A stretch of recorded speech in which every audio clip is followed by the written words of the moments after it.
Assalamualaikum warahmatullahi wabarakatuh. Selamat pagi sahabat Oke Sapa. Saya Sugini, ahli gizi di RSUD Dr. Haji Suwondo Kendal.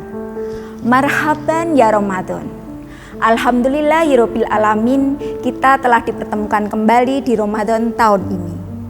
Tentu kita ingin melaksanakan ibadah puasa dan ibadah-ibadah lain di bulan Ramadan.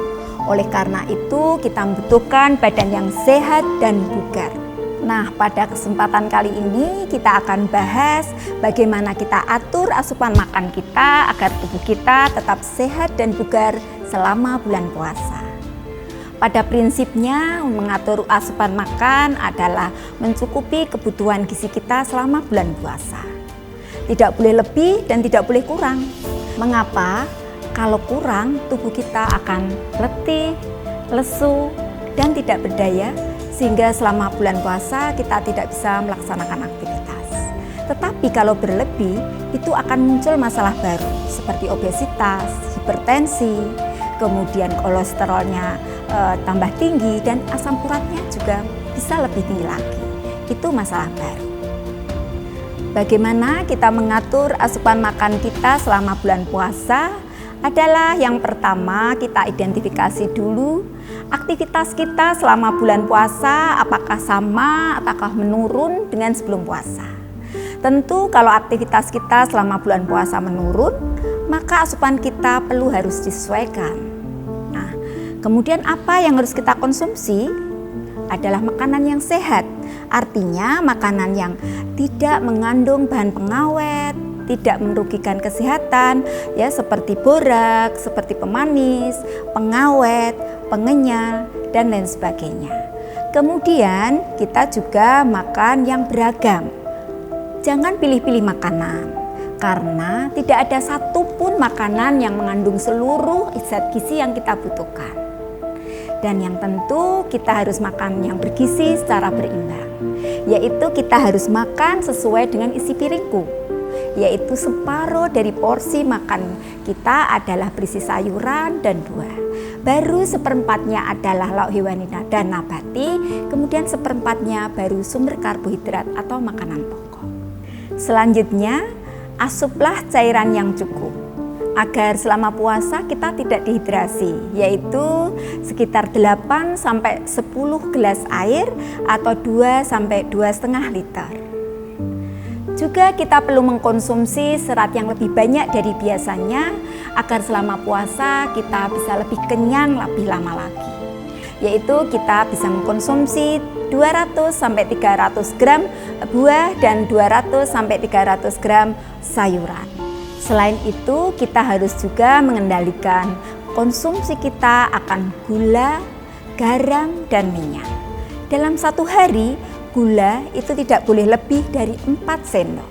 Kita harus tahu sumber gula itu apa, yaitu gula pasir, gula jawa, sirup, madu, makanan ringan, cake, gula, kemudian semua makanan yang ditambahkan dengan gula. Bagaimana dengan garam? Satu hari kita tidak boleh mengkonsumsi lebih dari 1 sendok teh garam. Nah, kita juga harus tahu sumber garam itu apa saja. Yang pertama adalah garam dapur, kemudian penyedap masakan, kemudian pengawet, karbonat, nitrit, nitrat, soda kue, itu semua adalah sumber garam kita. Nah, kita juga harus mengendalikan konsumsi lemak kita. Minyak kita maksimal sehari itu hanya boleh 5 sendok makan. Nah, kita juga identifikasi minyak itu tidak hanya minyak goreng, tetapi ada di santan, ada di gaji atau di koyor, kemudian ada di kelapa, keju, itu juga sumber lemak kita. Yang tidak kalah pentingnya, bagaimana kita mengatur pola makan kita selama buka puasa hingga sahur. Nah, bagaimana mengatur pola makan itu? Yang pertama, ketika saat buka puasa kita bisa minum segelas air manis, mungkin dikasih santan atau dikasih buah dalam bentuk cola, itu sudah cukup. Itu akan mengandung sekitar 150 gram kalori. Kemudian saat puasa kita bisa mengkonsumsi makanan sesuai dengan isi piringku. Terjemahannya bagaimana? Kita bisa mengkonsumsi 1 sampai 1,5 porsi makanan pokok sekitar 100 sampai 150 gram nasi. Kemudian kita bisa tambahkan lauk hewani seperti telur, daging, ayam dan sebagainya sekitar 1 sampai 1,5 porsi, atau misalnya kita gantikan dengan ayam itu sekitar 40 sampai 60 gram ayam tanpa kulit dan tanpa tulang. Kemudian kita bisa tambahkan dengan lauk nabati, yaitu bisa tempe 50 gram atau tahu 110 gram. Nah, kemudian untuk menambah seratnya kita butuhkan sayuran sekitar 200 gram sayuran. Dan sebagai penutup kita bisa makan buah. Bila buah potongan itu bisa dari 150 gram sampai 190 gram. Tetapi kalau buahnya berwujud butiran seperti jeruk, apel, itu cukup 1 buah dengan berat kira-kira 110 gram.